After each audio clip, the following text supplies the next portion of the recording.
If you have 1 lakh rupees to invest, अगर आपके पास 1 लाख रुपए है इन्वेस्ट करने के लिए, तो most of the investor, specially जो न्यू बिगनर्स हैं, वो जाएंगे पेनी स्टॉक की तरफ, क्योंकि आपको मिलेगी क्वांटिटी।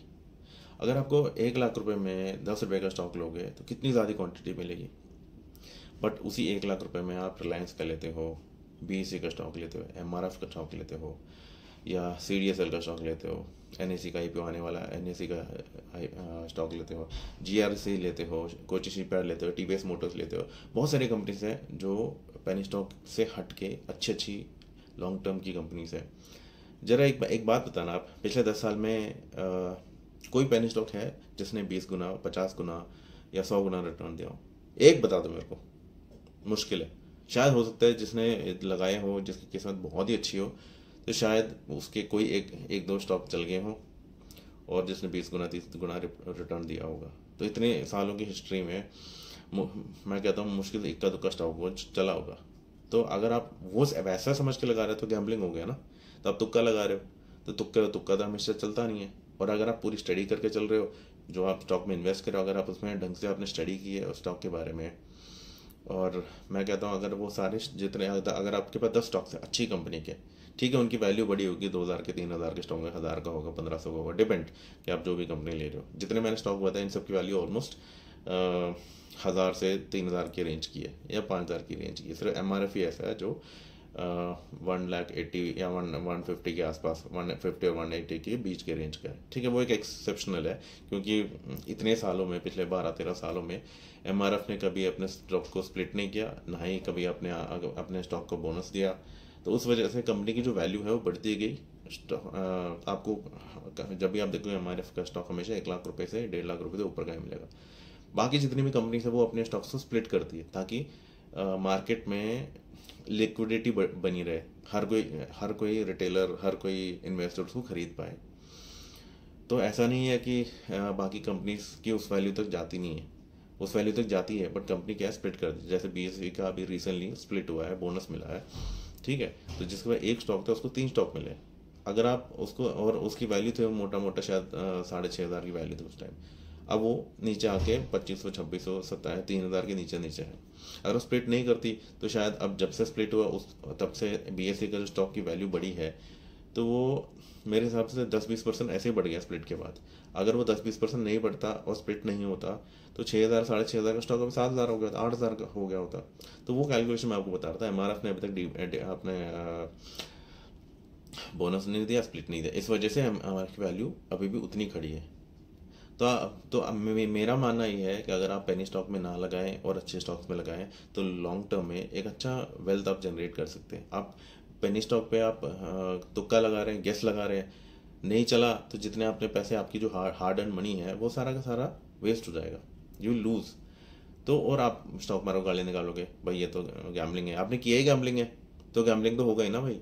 जब आप गैम्बलिंग करके आप कैसे उम्मीद लगा सकते हो कि आपकी वेल्थ बढ़ेगी?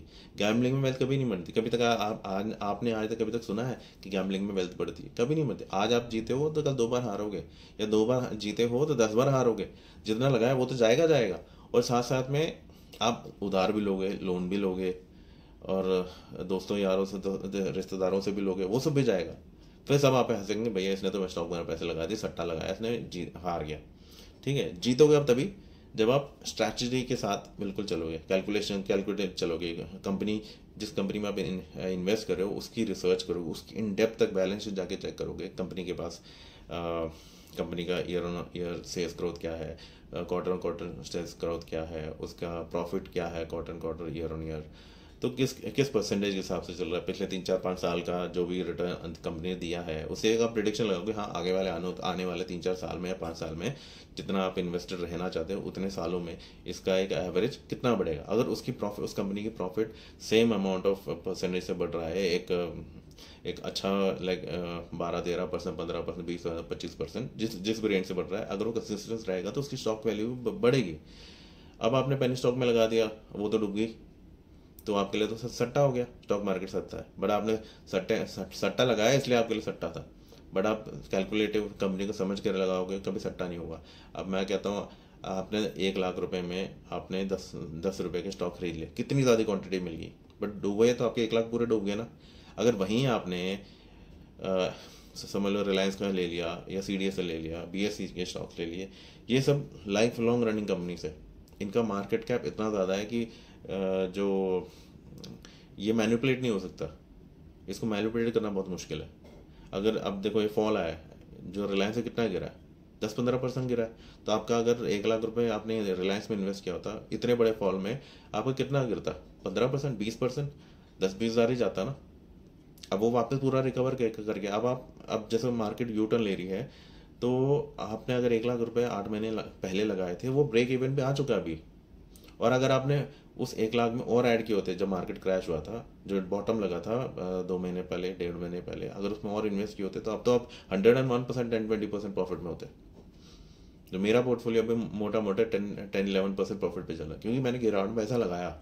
मैं डरा नहीं, क्योंकि मैं 10-12 साल से इसके अंदर, मैंने कम से कम 3-4 फॉल्स देखा है मार्केट में कि कैसे, उससे मैं सीखा हूँ। और मैंने भी लूज़ किया है, क्योंकि मैं इनिशियली गैम्बलिंग में घुसा था, मैं भी ट्रेडिंग में घुसा था, इंट्राडे में घुसा था, ऑप्शंस में घुसा था। बट मुझे 2 साल में समझ आ गया। हालांकि मैंने एक बड़ा अमाउंट मैंने ऐसे फीस दिया स्टॉक मार्केट को लॉस करके, बट मैं उससे सीखा हूँ, वापस रिकवर होकर आया हूँ, अपने सारे लॉसेस को मैंने ब्रेक इवन किया, फिर वहाँ से प्रॉफिट में आया हूँ। तो मेरी इतने सालों की कैलकुलेशन, मैं ये कहता हूँ कि trading is something which is very advance level. अगर आप ढंग से सीख के और आपने, मैं कहता हूँ 4-5 साल लगाने के बाद अगर आप ट्रेडिंग में जाते हो, देन इट मेक्स सेंस। उसमें भी क्या है कि प्रोबेबिलिटी ये नहीं कि आप 4-5 साल लगाने के बाद भी ट्रेडिंग में जीतोगे। ट्रेडिंग का मतलब होता है कि आपको लॉस कहाँ कट करना है वो सीखना है। देखो मार्केट ऊपर नीचे जाते रहेगी, ट्रेडिंग में भी जहाँ प्रॉफिट हो रहा है वहाँ आपको होल्ड करके बैठना है, जहाँ लॉस हो रहा है वहाँ आपको कट करना है, चाहे छोटा सा लॉस हो कट कर दो, उम्मीद में मत बैठना कि वापस जाना है। But okay, out of the topic, मैं वापस आ रहा हूँ। I am a long term investor. तो जो मैं आपको बता रहा था, अगर आपके पास 1 लाख रुपए हैं तो आप पेनी स्टॉक्स में ना जाएं, आप अपनी रिसर्च करके एक अच्छे बढ़िया कंपनी में लगाएं। जो समझ लो अगर आपने 10 स्टॉक्स में लगा दिए अच्छी कंपनी में, 10,000 आपने 10 स्टॉक्स में लगा दिए, और अच्छी कंपनी 8 तो चलेंगे, 4 तो चलेंगे, 5 तो चलेंगे। जो चले वो, जो दूसरे जो कंपनी लॉस करे उन सबका हिसाब बराबर कर दे। और वो जो कंपनी जो मैं कह रहा हूँ लॉस है, वो भी ऐसा नहीं है कि वो आपका लॉस होगा, शायद 10%, 20%, 50% के प्रॉफिट में चल रहा होगा, बट जो बाकी जो 4-5 कंपनी है वो मल्टीप्लायर बन गए, इनसे जो रिटर्न नहीं आया वो भी कवर हो जाएगा, और लॉन्ग टर्म में आप अच्छा कमा जाएंगे।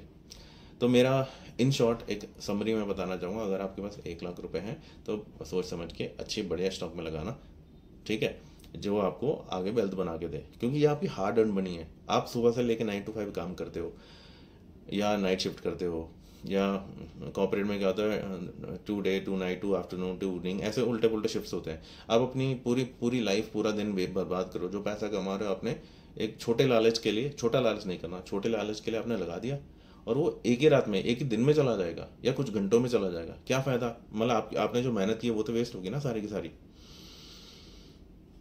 तो भाई सबसे मेरी दरख्वास्त है कि एजुकेशन लिए बगैर स्टॉक में घुसना मत, और घुसोगे तो अच्छे स्टॉक्स में लगाना, ताकि अगर मैं आपका भाई बन के अगर मैं आपको इन्वेस्टिंग स्ट्रैटेजीज बता रहा हूँ, मैंने कुछ वीडियोस पुराने पहले भी डाली है। मेरा ये यूट्यूब चैनल मैंने रिसेंटली शुरू किया है, मुझे इतना एजुकेशनल वीडियोस या किसी को समझाने का एक्सपीरियंस नहीं है, but I am starting from the scratch in YouTube.